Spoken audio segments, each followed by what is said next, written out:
tanah ni Melayu yang punya. Tapi kenapa bangsa Cina lebih kaya?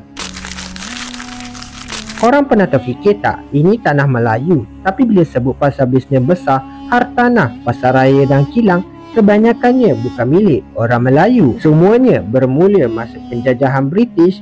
Masa tu mereka perkenalkan satu strategi licik yang kita panggil dasar pecah dan perintah. Mereka asingkan kaum ikut kerja dan lokasi. Melayu di kampung, tanam padi, hidup sederhana. Orang Cina dibawa masuk ke lombong dan bandar dekat dengan pusat ekonomi.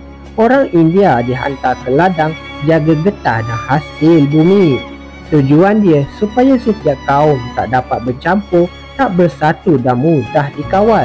Akibatnya Melayu jauh dari arus ekonomi moden. Orang Cina pula makin mahir berniaga, urus duit bina rangkaian. Diorang jadi biasa dengan dunia kapitalis. Diorang tak tunggu peluang, diorang cipta peluang. Lepas merdeka, kerajaan cuba betulkan semula dengan dasar ekonomi baru. Tapi bukan semua manfaatkan peluang tu dengan bijak. Ramai yang ambil jalan singkat, dapat kontrak jual balik, dapat bantuan tapi tak bina legasi.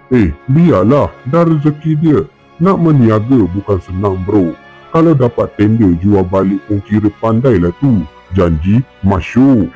Itulah mak negatif. Muka relax tapi minda dia penuh racun. Sokong geng yang pentingkan untung cepat sampai lupa bahasa sendiri yang makin tenat. Sekarang kita kena pilih, nak kekal sebagai tuan tanah atau bangkit jadi tuan ekonomi. Sebab zaman sekarang yang pegang ekonomi, dialah yang pegang kuasa sebenar.